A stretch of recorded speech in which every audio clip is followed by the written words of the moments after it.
Very grateful for her putting on the bass. Yeah.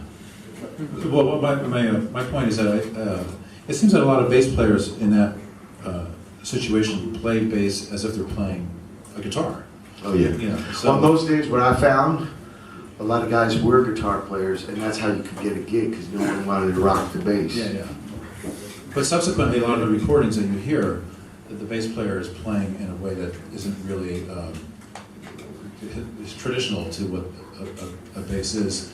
Say like a Zeppelin bass or whatever the big arena rock bands. It's something else. Yeah, well, you see those pictures, and you see all those amplifiers on stage. Yeah. That's because that's how and these things are built for sports and stuff, and you couldn't hear it. Right. Ooh, ooh. I have to say though, the England records, Yeah. they weren't afraid to mix the bass loud. With over on our side, R&B was like that, and in fact, the guitar made room for it, all trebly and clipped. Mm-hmm. But over there, man, even the Kings and Animals had loud bass, let alone Cream and Who. Mm-hmm. Tony Visconti on that Bowie record. Mm-hmm. That's interesting. Yeah. With Why do you think that is? Man, I don't know, but it helped me a lot. He's a butler because I could learn. I could learn from this. I couldn't. Now I can hear the Creed's on it. Stu could do pretty good. What about Gene Simmons? I learned a lot from him. Believe it or not. Didn't he do like a bass tutorial in Hollywood? I never went to those, and I remember we only saw him. You told me about it once, many years ago. You were like, what is that? Paul Stanley had a rhythm guitar clinic. Oh. Rhythm guitar solo clinic. Like there's a little rhythm guitar solo. Yeah, that was a trip. Also, the time he played a solo gig in Bogart, there was a club in Long Beach. It was our closest, right? Because all the gigs are in Hollywood, and we could play in Long Beach. Which was like, a little drive. And he had a solo gig there, and he ran from the limo all the way into the club, and he got on the stage, and his mouth was full of pigs, and he spit them all over the audience. But we only saw them play once when they had an album. We saw them, they opened up for anybody, like James Gang or Camel. Kissed it. Yeah. I mean, really corny shit. Wishbone Ash, Savoy Brown, whatever. Nitty Gritty Dirt Man. And kind of a simple music in a way. New York Dolls. But I don't know. When the album came out, it was so slow compared to those gigs. Yeah. But there was a station called KNEC that would broadcast gigs live. And I had cassettes, and I could hear the bass. And maybe it was an English influence. Yeah. You listen to those records, how big the bass is on those things, man. And it helped me a lot. Yeah. I didn't have to, just count on the shirt.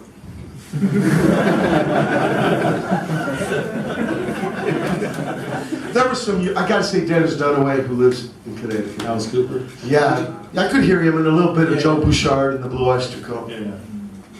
Did you, so when you go to these gigs, you and D. Boone, and get kind of radicalized, do you sort of draw a line in the sand and get rid of all your Grand Funk records and just like... We didn't like them. But we, some things That's were... good, because Mark Farner is a right-wing dog these days. Okay. He's probably not the only one. I remember seeing Jay Giles' band blow them off, but they were huge. Everybody had that red record. Yeah. The second one. When they get rid of Railroad. Bloodshot. I think it's just called Grand Funk. The red Grand Funk record.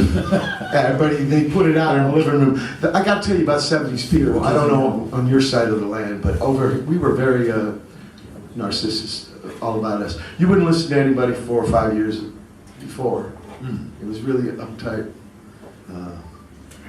self-gauged generation. You mean like real, like blatant localism? Like you would put the same record as like some kind of like validation, at the house. You wrote the Mota on the red Grand Funk record. Oh, I see. And that was like, but Pedro a little better. Pedro was very heavy with Jimmy. Jimi Hendrix. Yeah, and also, a lot of were mixed town. The Latin guys. It wasn't just this trip. Jimmy was really heavy, and so was Black Sabbath. Yeah. Those guys were. So it wasn't all Led Zeppelin. They were big and stuff, but Jimmy and Black Sabbath was really big. And then later on, Carlos Santana and Jeff Beck. And I don't know, by that time we were caught up in movement, right? This is 77. Yeah, that's what I'm asking. Did you throw away all your Jeff Yeah, records? well, as far as those people up in Hollywood, the 200 punk rockers, right? It was a very small scene. We're a very balkanized Southern California, maybe 150 towns. Doesn't look like it, looks like one when you fly. But we don't know the Val, the West Side Inland Empire. They thought anything south of Melrose was the beach. Yeah. You know, it's crazy, no sea. So you could have another life. Yeah. They didn't know about. You've seen Sir Drone. Raymond puts it all out there. You know what I mean? Yeah. You could reinvent a whole thing. They didn't have to know, right? When the guy's afraid to show his ID, right? Because he's got the picture. His hair down here. Yeah. So you didn't have to do that. You can have a new name and get these clothes and put them together from the thrift store and write on them. Richard Hell, right? Yeah. That's a big influence on us. And then the records from over here that we never even saw the bands, but they were just sounds. So that's what split us from the old days. Yeah.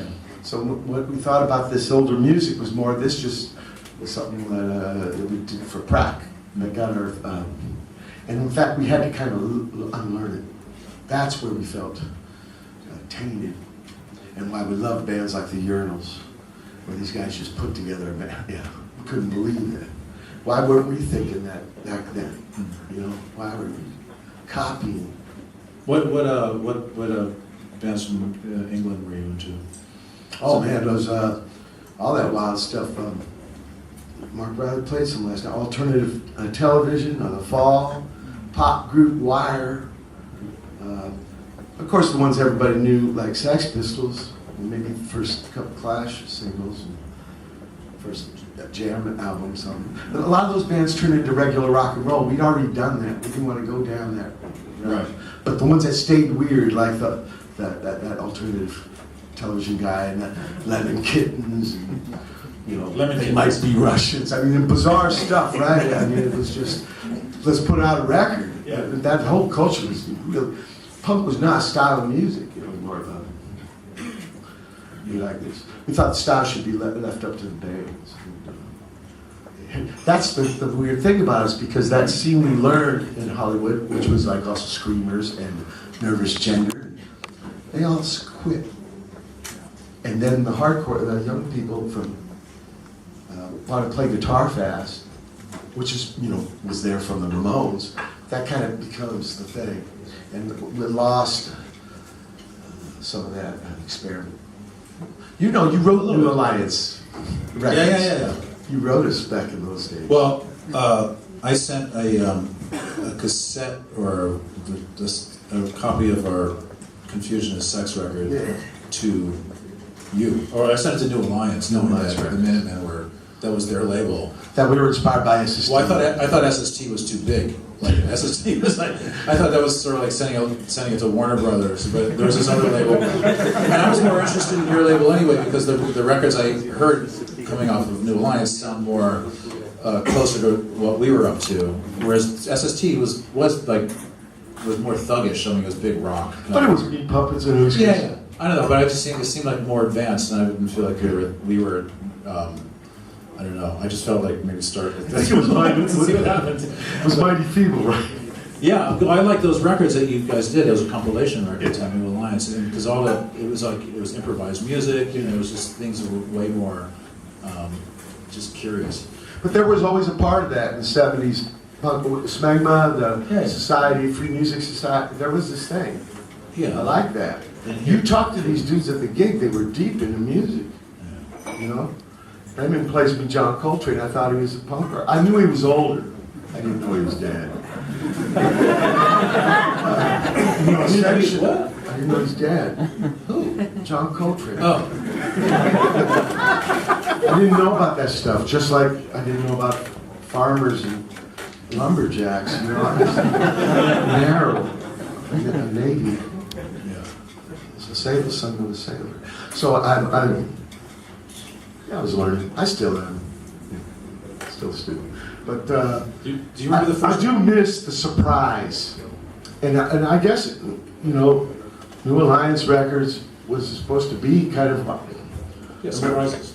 Yeah, well, yeah, inspired by this movement that actually we find out about from Raymond, you know, things like Dada. We find out about Walt Whitman and Woody Guthrie.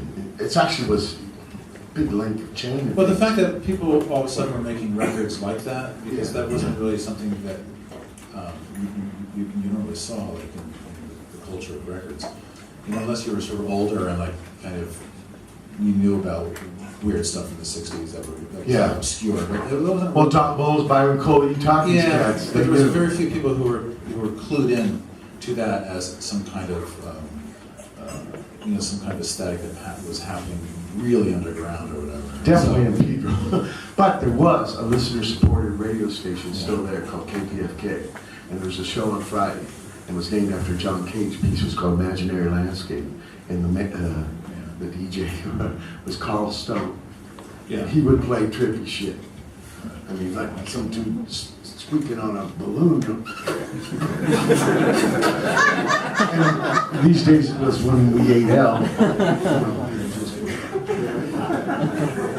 You go anywhere, probably lay on the deck and just let this shit trip me out. 10 hours.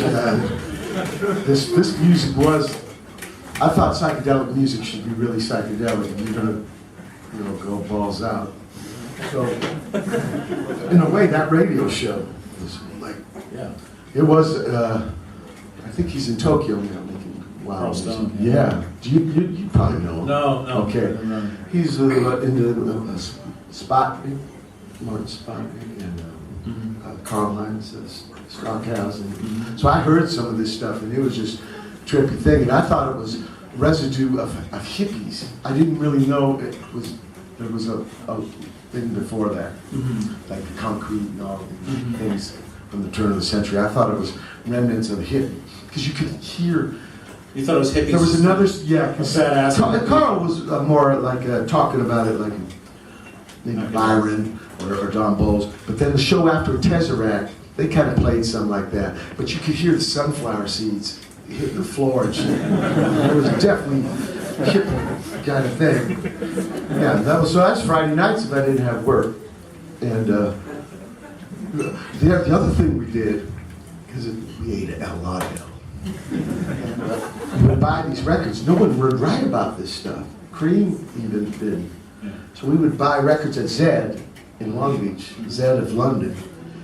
This guy Mike and his mom ran this record store, and we'd buy it by the name or how the record cover looked. We wouldn't listen to them until time to eat this shit. The first Cabaret Voltaire album. Whoa, or the Prayer on Fire, the birthday party. And just blow our fucking mind out. We had no idea what was coming up. Of course, the second time you kind of did. The first time, so last time I ate ale was Einstein's into Neubauten in the desert. Oh, you went to that day? Because you did the second one, right? We did the first one, they did the third one. I think Stuart Sweezy now is putting this out called Desolation Set. And I ate there, and some motherfucker had a gun and was shooting in the crowd and said, no more ale. I don't know what it had to do with anything, but I just never ate it again. I remember the first time you came to England. I seem to remember. Yeah, with Black Flag. Oh, no, that was the first time you came here. Yeah, Men in Black Flag, '83, first.